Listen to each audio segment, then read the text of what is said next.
한 주일 동안 평안히 잘 보내셨죠?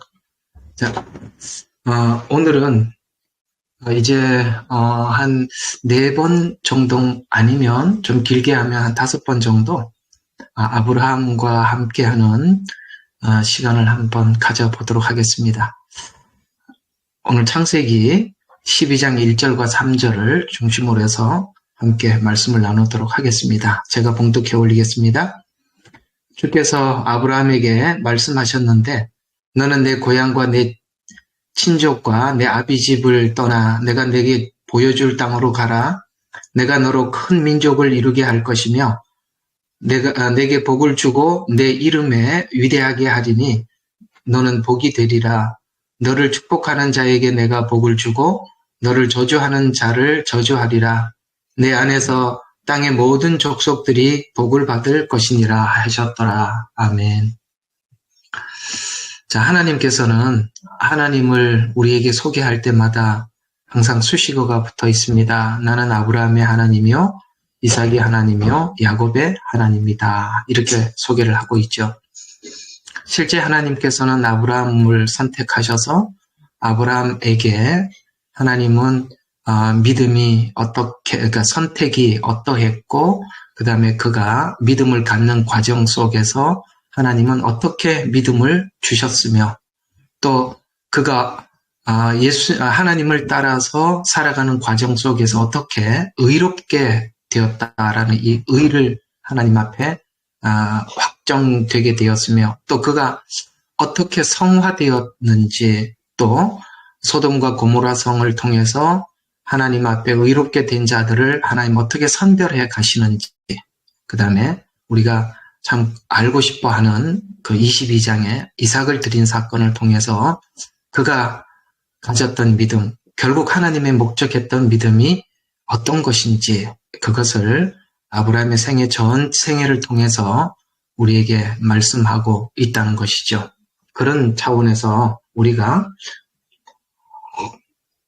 아브라함을 어떻게 이해하는가에 따라서 앞으로 성경 전체에서 이 믿음이라는 단어를 쓰실 때마다 그 믿음이 어떻게 시작되었고 어떻게 결과되는지 우리가 이 안목을 가져야만이 성경에서 말씀하고 있는 가장 중요하게 여기는 이 믿음이 어떤 과정을 거쳐서 어떤 목적을 따라서 하나님께서 우리에게 어떻게 믿음을 주입해 가시는지를 이해할 수 있기 때문에 정말 우리 인생을 이해하는 데는 이 아브라함의 생애를 이해하는 것에서 아주 중요한 관계를 가지고 있다는 차원에서 제가 이 아브라함을 소개하는데 좀 많은 시간을 좀 할애해 보려고 하는 것입니다. 자, 여러분, 신약 성경은 구약 성경을 배경으로 정리를 해 두셨다는 걸 잊어서는 안 됩니다. 그래서 이런 말씀을 하시죠. 너희가 모세를 알았더라면 나를 알았을 것이다 라고 말씀하고 있습니다. 그러면 모세를 알았더라면 이라고는 말은 모세 오경을 이야기하는 것이고, 나를 알았을 것이다 라는 것은 예수님 자신을 이야기하는 것입니다. 곧 모세 오경 속에 예수님 자신을 예표해 두었다라고 표현하는 표현이기도 합니다. 창세기는 모세가 쓴 글이죠. 그런 차원에서 모세를 알았더라면 이라는 말 속에는 이 창세기가 포함되어 있고, 또 이 창세기의 인물 중에 많은 부분을 할애하고 있는 자가 바로 아브라함이기도 합니다. 그래서 이 아브라함을 통해서 하나님께서 우리에게 전달하고 싶은 메시지는 믿음으로 구원을 얻게 되었다라는 말을 우리에게 이해시키기 위해서 아브라함을 등장시켰죠. 그러면 믿음으로 구원을 얻었다라는 말의 뜻은 행위가 아닌이라는 말이 되기도 하고요. 또 인간에게 조건이 없었다라는 말이 되기도 합니다. 왜 그러면 하나님께서는 우리를 구원하시는 방법을 행위가 아닌 또 인간의 조건이 없음이라는 말을 우리에게 이토록 깊이 있게 하고 싶어 하는가라는 말을 여러분 에베소서 2장 9절에 이렇게 표현하고 있습니다. 너희가 구원을 받은 것이 행위에서 난 것이 아니니 누구든지 자랑하지 못하게 하려 함이라. 이것은 오직 믿음으로 구원을 받게 하려는 가장 중요한 목적이라는 것입니다. 그래서 우리의 구원이 하나님 앞에 결코 자랑할 것이 없게 하기 위해서 하나님은 우리에게 근거가 없는 오직 하나님께서 다 만들어 두신 그 예수 그리스도의 십자가 은혜로 우리가 구원을 받았다라는 것을 분명히 알게 하기 위해서 믿음이라는 표현을 쓰고 있다는 것입니다. 왜냐하면 이게 한번 들어보면은 굉장히 예민한 문제가 여기 들어있다는 걸 알 수가 있습니다. 아브라함의 그 부르심, 선택도 보게 되면 아브라함에게 아무런 근거가 없었고요. 또 하나님의 선택으로 믿음을 가지는 이 아브라함이 믿음을 가지는 과정에서도 사실 아브라함이 하나님을 믿었다라고 끝에 가보면 결과적으로는 아브라함은 하나님을 믿습니다만 그러나 그 믿음을 가지는 과정도 이제 다음 주에 살펴보겠습니다만 사실 아브라함에게는 처음부터 믿음이 있었던 것이 아니라는 것을 우리가 알게 되고요. 또 하나님의 일방적인 은혜로 믿음을 가지게 되었다는 것을 우리가 알게 되는 것입니다. 그래서 결국 선택과 믿음 모두가 다 아브라함에게 전혀 조건도 근거도 없었다라는 것을 설명하기 위해서 아브라함을 등장을 시켰습니다. 우리가 아브라함을 잘 알다가 공부하다 보면 알게 되는 것입니다. 왜냐하면 우리가 이 믿음이라는 말도 상당히 우리가 이해하는 부분에서 많이 오용하고 있는 것 중에 하나가 무엇이냐면은 우리는 은혜로 구원을 받았다라고 이 구원을 하나님의 은혜입니다라고 말을 하지만 결국에는 자꾸 우리가 주장하는 부분이 어떤 부분이냐면 은혜로 구원을 받았다고 말을 하면서도 믿었기 때문에 구원을 받았습니다라고 이해를 하고 있기 때문이죠. 그렇게 되면 무엇이 문제가 되느냐면 우리가 믿음이 구원의 조건이 되기 때문입니다. 물론 여러분들 이걸 알고 계시죠. 행위가 우리의 구원의 조건이 될 수 없다라고 성경은 누차 강조하고 있습니다. 그것은 이스라엘 백성들이 율법을 지키지 못했다는 것에서 우리에게 분명히 말씀해주고 있죠. 그래서 우리는 결코 행위가 우리를 구원할 수는 없어요. 그런데 거기까지는 우리가 잘 인정을 하는데 오늘 우리 그리스도인들, 기독교인들이 하나님 앞에 또 오해할 수 있는 것 중에 하나가 무엇이냐면은 내가 이 구원을 받은 것이 하나님을 믿었기 때문에 구원을 얻었다라고 그렇게 오해할 수가 있다는 것입니다. 유대인들이 오해하는 것은 행위로 구원을 받을 수 있다라고 오해하는 것과 같이 기독교인들이 오해하는 것 중에 하나가 무엇이냐면 내가 믿었기 때문에 구원을 받았다라는 것입니다. 그러나 아브라함의 생애 전체를 관찰을 해보면 아브라함이 처음부터 믿음이 있었던 것이 아니라 그의 생애 속에 하나님이 따라가시면서 그에게 어떻게 믿음을 주셨는지를 설명하고 우리에게 가르쳐주고 싶은 것입니다. 그렇습니다. 여러분과 제가 예수님을 믿어서 구원을 받는 것 같아 보이지만 지금 여러분들이 예수님이 나의 구주십니다. 내가 주님만이 우리를 구원하신 구원자이십니다라고 이 고백을 하기까지 여러분과 저의 생애 속에 하나님이 얼마나 깊이 관여하시고 또 깊이 있게 우리의 생애를 이끌어 가셔서 결국은 우리가 하나님 없이 살 수 없습니다. 예수님만이 나의 구주이고 메시아입니다.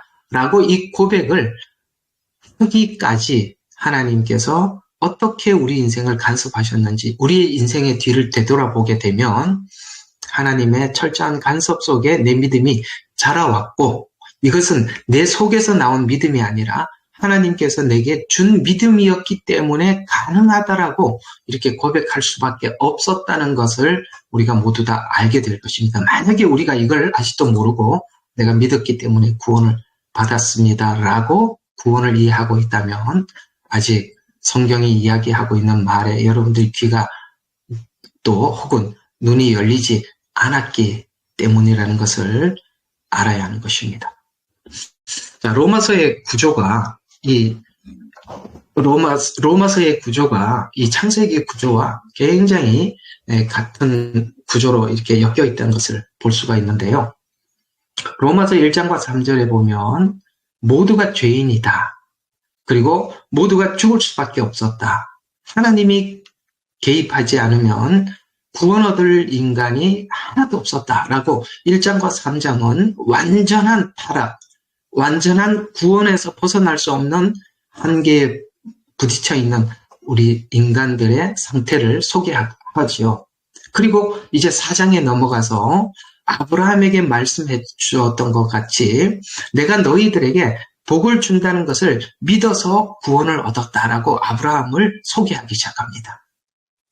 이와 마찬가지로 로마서 1장과 3장에 있는 말씀과 같이 창세기 1장과 11장은 인간의 완전한 타락을 설명하고 있다가 멸망을 설명하고 있다가 로마서 4장에서 믿음으로 의롭게 됩니다라는 이 말씀을 소개한 것처럼 창세기 12장에 아브라함을 소개해서 하나님이 하시는 방법을 제시하고 있다는 것입니다.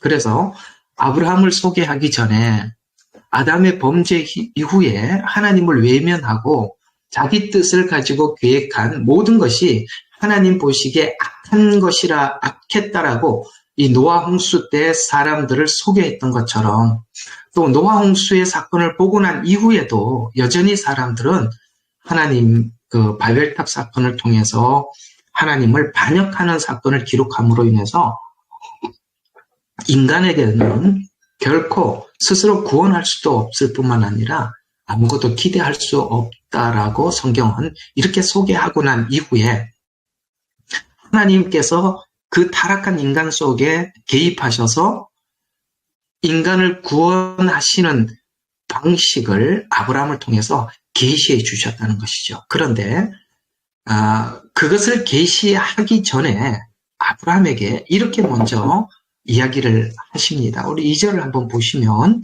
내가 너로 큰 민족을 이루게 할 것이며 내게 복을 주고 내 이름을 위대하게 하리니 너는 복이 되리라.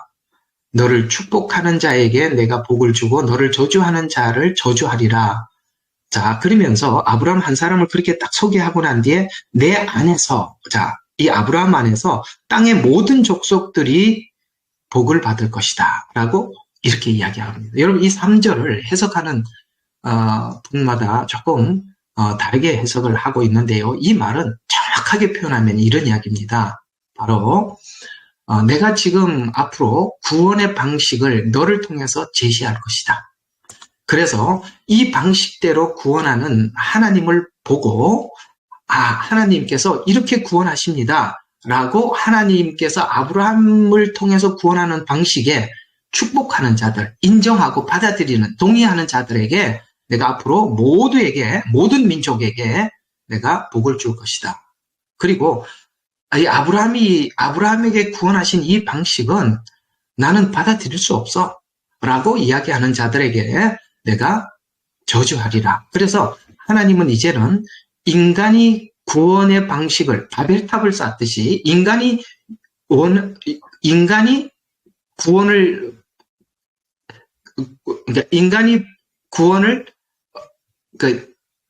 세우고 만드는 방식이 아닌 하나님이 만드는 방식에 동의하는 자라는 뜻에서 3절에는 바로 너를 축복하는 자, 저주하는 자라는 뜻을 담아서 우리에게 말씀하고 있다는 것입니다.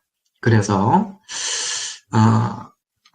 아브라함이 등장하는 시기도 인간이 주체가 되어서 바벨탑을 쌓는 인류의 시기와 대조해서 하나님이 주체가 되어 결국 이렇게 될 자로 만들어 나갈 것이다 라고 말씀하고 있는 것처럼 이 3절에 있는 이 말씀은 하나님의 구원하는 방식에 아멘하는 자를 축복하리라는 차원에서 아브라함은 등장하게 되는 것이죠. 자, 그러면 이 아브라함을 등장시켜서 아브라함을 간섭하는 방식으로 간섭하겠다는 대표로서 하나님의 은혜로 간섭하여서 하늘의 별과 바다의 모래와 같이 하시겠다는 약속으로 아브라함의 생애가 5절과 9절에서 보면 이 세 가지 지명이 계속 거론되고 있는데요. 이 세 가지 지명을 보게 되면 6절에 세겜이라는 지명이 등장하게 되고 8절에 보면 이 베델 동쪽이라는 지명이 등장하게 되고 9절에 보게 되면 남쪽으로 이동하여 내려갔다라고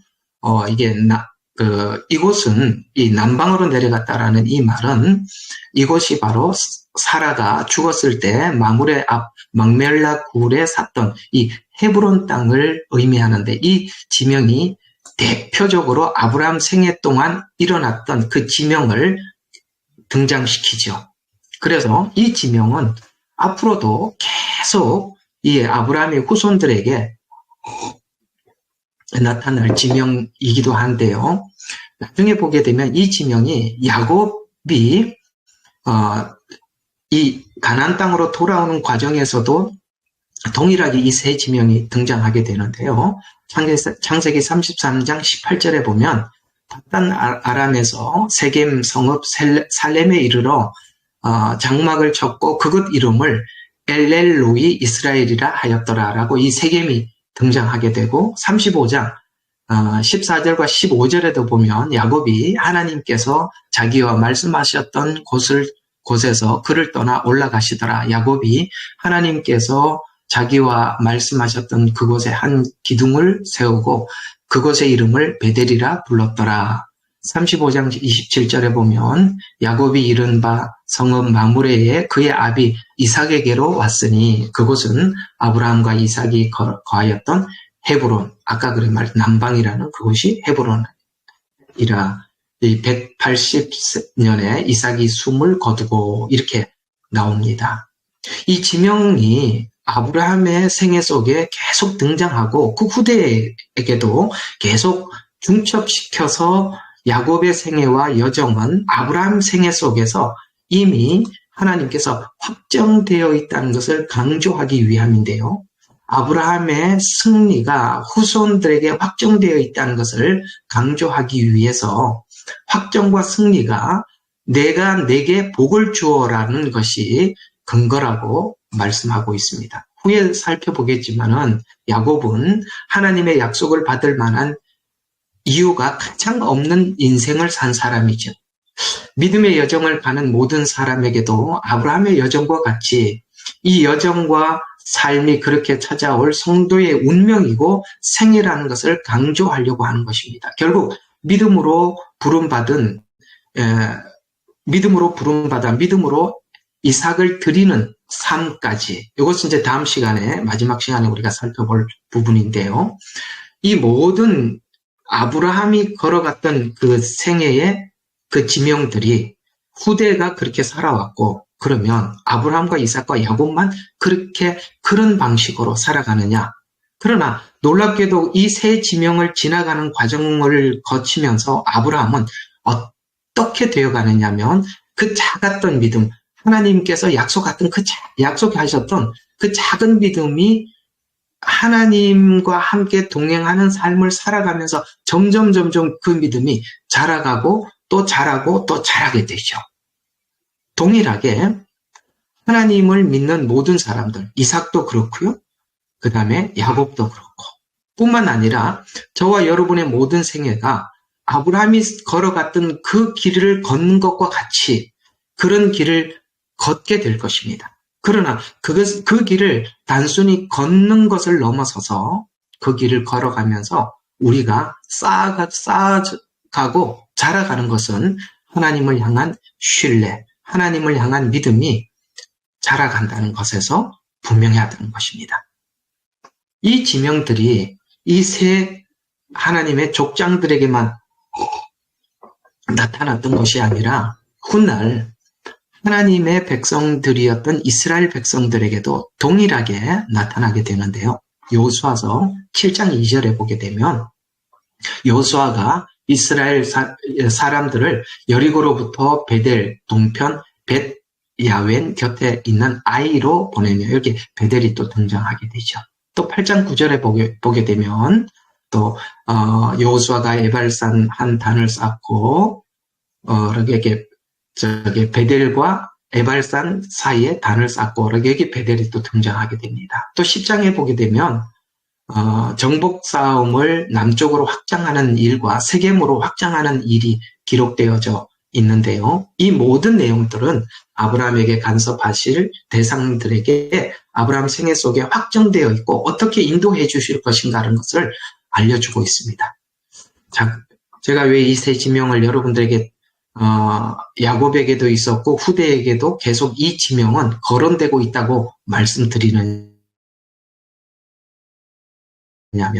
아브라함의 길을 따라가는 사람들입니다. 영적 아브라함의 길을 따라가는 모든 사람들은 아브라함이 믿음이 자라기 위해서는 반드시 지나가야 할 과정이 있다는 것이고 저와 여러분은 그 과정을 지나가고 있다는 것입니다. 여러분 생애 속에 왜 내게 이런 일이 일어날까라고 의문을 갖지만 그것은 하나님께서 하나님의 길을 걷는 모든 사람들이 걸어야 될 길을 걷는 것일 뿐인 것이고 그 길을 걷고 지나가는 과정 속에서 여러분은 하나님을 이해하게 될 것입니다. 하나님을 이해하게 되는 만큼 하나님을 믿게 되는 것이고 그것이 한 단계만 있는 것이 아니라 여러 단계를 거쳐서 우리의 믿음이 조금씩 자라간다는 것입니다. 따라서 제가 한 가지 여러분들에게 분명히 못을 받고 싶은 것은 여러분의 믿음은 한순간 자라지 않습니다. 꼭 기억하시기 바랍니다. 한순간 자라지 않습니다. 그 세 지명을 우리에게 말씀하신 것과 같이 우리는 어떤 믿음이 자라기 위해서는 어떤 과정들을 거쳐야 하는 것입니다. 그 과정은 여러분에게 의문일 수도 있고 이해할 수 없는 상황일 수도 있습니다.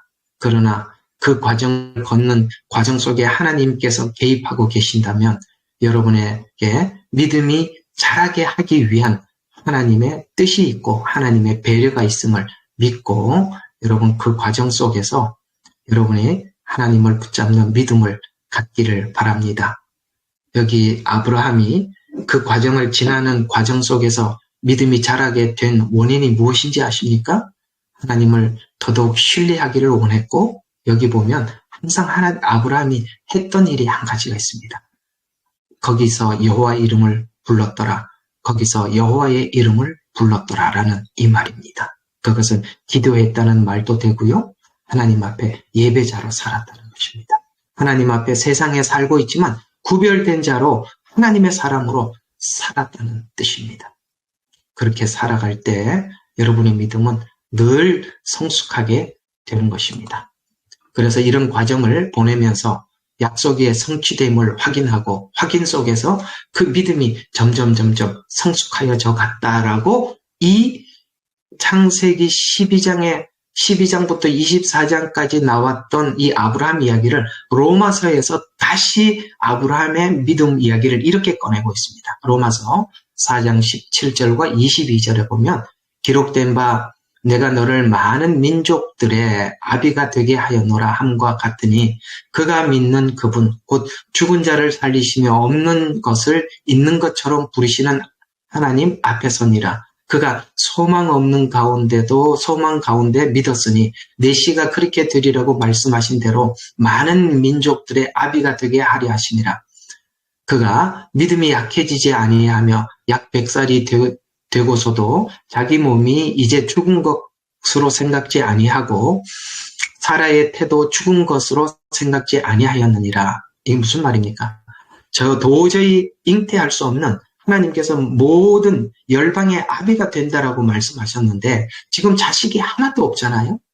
그런데도 그가 도저히 자식을 낳을 수 없는 상태에서도 그 하나님의 인도하시는 그 과정을 거치면서 그가 이렇게까지 믿음을 가졌다는 것이죠. 사라의 태도 죽었지만은 죽은 것으로 생각하지 아니하였다라는 것은 오직 믿음 하나만 남더라 이런 말입니다. 그래서 믿음이 생겨서 그는 믿음 없음으로 인하여 하나님의 약속을 의심치 아니하였고 오히려 믿음이 견고하여져서 하나님께 영광을 돌리며 약속하신 그것을 또한 이루실 것으로 확신하였느니라.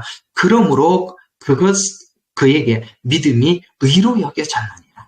여러분, 이 로마서 4장 17절과 22절은 아브라함의 생애를 푸는 중요한 키입니다. 그가 처음부터 믿음이 있었다는 얘기를 하지 않습니다. 그는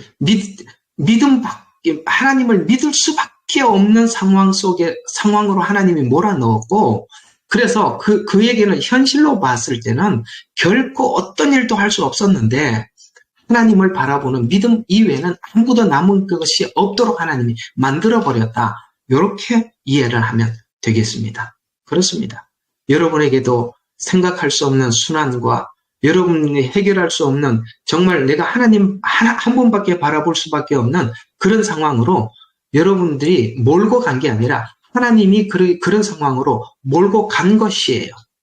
그래서 지금도 하나님 한 분만 바라볼 수밖에 없는 상황으로 하나님께서 안착시켜 놓은 것입니다. 특별히 우리가 마지막 종말을 바라보고 그 종말을 기대하고 살아가고 있는데요. 지금도 여러분과 제가 할 수 있는 일이 뭐라고 생각합니까? 하나님을 바라보는 믿음 위에 아무것도 없습니다. 우리가 지금 이렇게 돼가고 있다, 저렇게 돼가고 있다, 아무리 소리쳐도 우리가 할 수 있는 일은 아무것도 없어요. 그저 하나님이 약속하신 그 약속 하나 붙잡는 것 이외에는 아무것도 없습니다. 그런데도 저와 여러분이 지금 하나님이 약속 하나 붙잡을 수밖에 없는 그 상황이 된 그것이 하나님이 여러분과 내게 아브라함에게 복을 주셨듯이 그것만이 하나님이 주신 복이라는 것입니다. 하나님의 인도함을 받은 사람들의 특징은 하나님의 인도함을 받으면 받을수록 아브라함과 같이 믿음이 견고해져 간다는 말이 되는 것입니다. 바랄 수 없는 중에 바라고 믿어져서 자식이 없는 상태지만 아브라함은 오직 약속만이 남아있을 뿐이기 때문인 것입니다. 그래서 아브라함 자신이 너무나도 자기 자신을 잘 알고 있습니다. 자기 자신에게는 원인이 없는, 아무것도 할 수 없는, 원인이 없다는 것을 누구보다도 잘 알고 있었기 때문에 하나님을 믿어야 했고 믿을 수밖에 없었다는 것을 성경은 우리 아브라함의 생애를 통해서 말씀하고 있는 것이죠. 믿음의 확신을 가진 것이 원인이 되어서 이삭을 받은 것이 아니에요. 오직 원인이 하나님께만 있었지 자기에게 있지 않음을 믿음의 조상이라는 말로 하나님은 아브라함을 믿음의 조상이다라고 믿음의 대명사가 된 것입니다. 능력도 원인도 자신이 아닌 은혜로 입은 자의 조상이 아브라함이라는 말입니다. 아브라함에게 하신 방법대로 우리에게도 하나님은 이렇게 말씀하고 있습니다. 로마서 4장 22절과 24절에는 그러므로 그에게 믿음이 의로 여겨졌다고 기록된 것은 아브라함만을 위한 것이 아니요. 아브라함은 모델로 썼다는 것입니다. 아브라함만을 위한 것이 아니요. 의롭다고 여김을 받을 우리들 때문이기도 하니 뭡니까? 아브라함을 샘플로 해서 우리도 그 길을 걷게 해서 우리도 아브라함과 같은 방식으로 의롭게 만드실 그 하나님이시다라고 로마서 4장 23절과 24절에 말씀하고 있죠. 그러면 뭘 믿게 어떤 것을 믿게 하려고 결정적으로 믿음의 목적지가 어디냐 이 말이죠. 그 24절에 이렇게 표현하고 있습니다. 우리 주를 죽은 자들로부터 살리신 그분을 믿는 자들이라 라고 이렇게 표현해서 믿음의 목적지가 바로 우리 죄를 대신해서 죽으시고 우리를 의롭다 하기 위해서 부활하신 그분을 믿게 하기 위한 것이라는 말입니다. 여러분, 우리 한번 생각해 보세요. 세상 사람들 가운데 찾아가서 우리가 전도를 하면 당신은 죄인입니다. 예수를 믿어야 합니다. 그래야 구원을 받습니다라고 이야기할 때 첫 마디부터 먹혀 들어가지 않습니다. 어떤 말부터 안 먹히죠? 내가 왜 죄인이냐라고 따지고 묻습니다.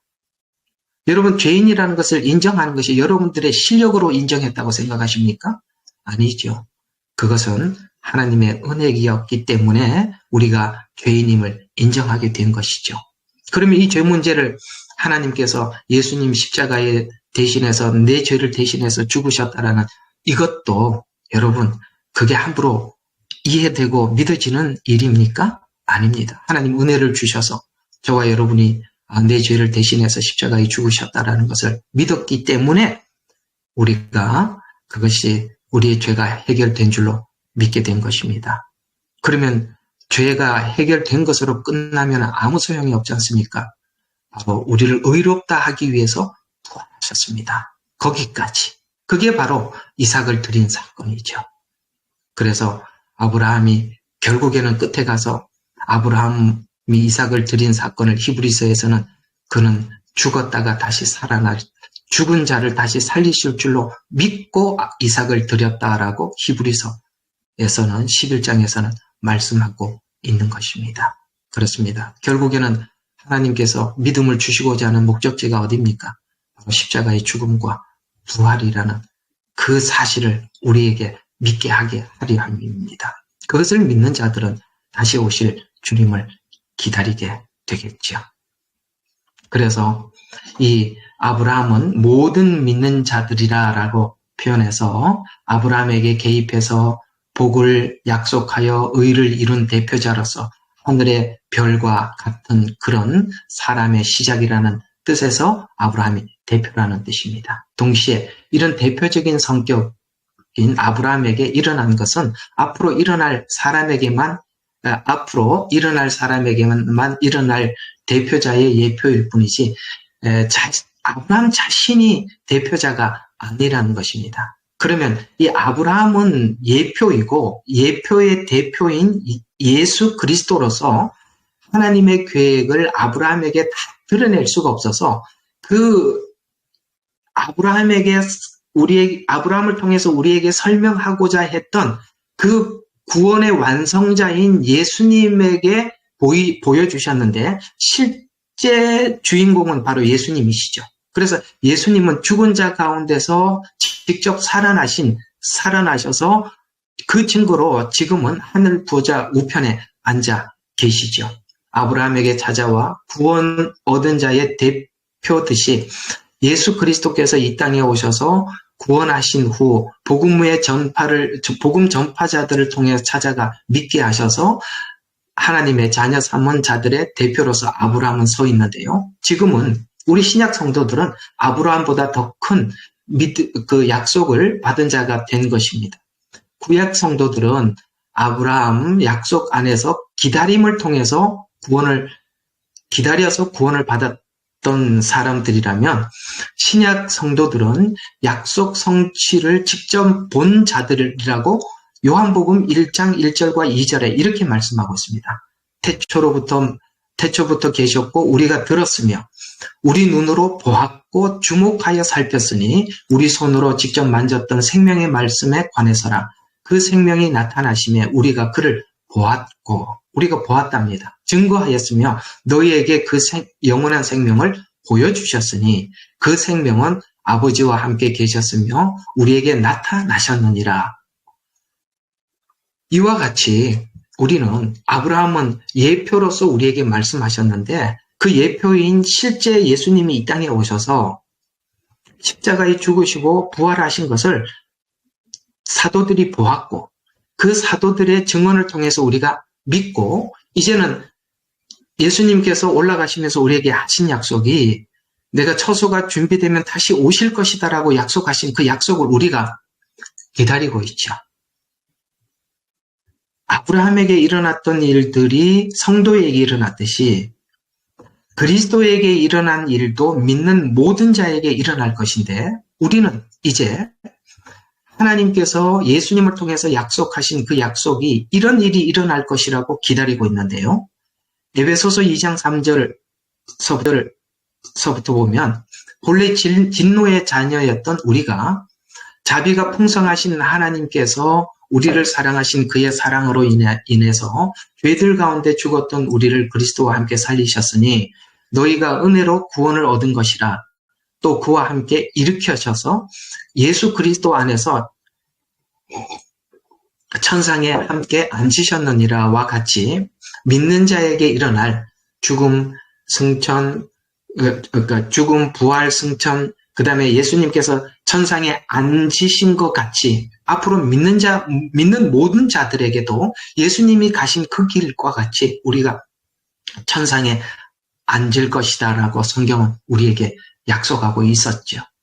아직 그 일이 하나님께서 우리 각자에게 그 믿음을 갖기까지 여러 가지 일을 다루시고 진행해 나가고 계실 것입니다.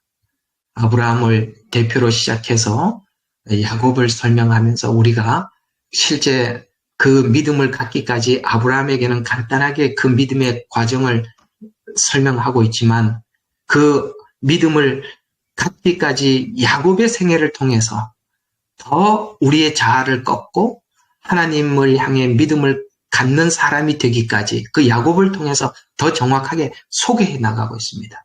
나중에 이 야곱을 통해서 소개할 때 야곱과 같은 그 자아가 꺾이고 오직 하나님만을 믿는 믿음이 순수한 믿음을 갖기까지 그가 긴 여정을 돌아오죠. 긴 여정을 경험하고 오죠. 그래서 우리가 믿음이 갑자기 생기는 것이 아니라는 것입니다. 우리는 겪고 이해하고 하나님의 방식을 우리가 받아들여야 믿음이 되는 것입니다. 여러분, 믿음을 붕 떠있는 추상적인 믿음으로 결코 이해하지 마십시오. 그러면 여러분에게 믿음에 아무런 도움이 되지 않습니다. 자, 오늘은 결론적으로 짧게나마 한번 정리를 한번 해보겠습니다. 아브라함의 선택은 아브라함이 그 많은 사람들 중에 특별해서 하나님이 선택한 것이 아니라는 것입니다. 그리고 아브라함은 처음부터 믿음이 있었던 자로 출발한 것이 아니라는 것입니다. 이 두 가지를 결코 잊어서는 안 됩니다. 우리는 세상 사람들과 우리가 비교했을 때 특별해서가 아닙니다. 선택도 은혜고요. 하나님께서 우리에게 믿음을 주신 것도 은혜입니다. 그래서 우리는 선택받은 것에 대해서도 사람들에게 자랑할 수도 없고요. 우리가 믿음을 가지고 있는 것에 대해서도 결코 내세울 것이 없는 사람들입니다. 그저 우리는 하나님 앞에 은혜를 입은 것이 전부일 뿐입니다. 그러나 우리가 하나님 앞에 이렇게 선택을 받고 하나님의 인도하는 과정 속에서 우리에게 상상할 수 없는 수많은 일들이 일어나고 있지만 그러나 그것은 하나님께서 우리를 위해서 준 것이고 그 과정을 지나가면서 오직 하나님을 믿을 수밖에 없도록 만드시는 그 하나님. 왜 그렇게 하실까요? 아까 처음 여러분들에게 말씀하고 드리고 시작했던 것처럼 믿음조차도 하나님 앞에 자랑이 되지 않게 하기 위해서입니다. 그 일을 위해서 각자가 지금 처해져 있는 상황은 다를 것입니다. 어떤 사람은 10%에 와 있을 수도 있고 어떤 사람은 50이라는 지점에 와 있을 수도 있고 어떤 사람은 70이라는 지점에 와 있을 수도 있습니다. 그러나 분명한 것은 하나님께서 간섭하셔서 걷는 이 길이라면 저와 여러분의 믿음에 분명한 유익이 될 것입니다. 자, 다음 주에 또 우리가 아브라함이 이 출발을 했는데요. 하나님께서 결국에는 15장쯤 가서야 아브라함을 의롭다라고 거듭났다고 인정해 주십니다. 도대체 이 칭의는 왜 15장에나 가서나 하나님이 의롭다고 하셨을까? 다음 주에 여러분들과 함께 나누어 보도록 하겠습니다. 기도하겠습니다. 아버지 하나님 고맙습니다. 오늘도 저희들에게 귀한 은혜를 주셨습니다. 아브라함을 통해서 우리에게 하고 싶은 이야기들을 저희들이 이 목요 저녁마다 나누고 싶습니다. 아버지 하나님, 이 부족한 종에게 이 귀한 사명을 맡겨주셨는데 아버지 하나님, 피차 은혜 받을 수 있도록 하나님, 전하는 자나 듣는 자가 다 하나님 앞에 은혜 받을 수 있도록 축복하여 주옵소서. 예수님 이름으로 기도드렸습니다. 아멘.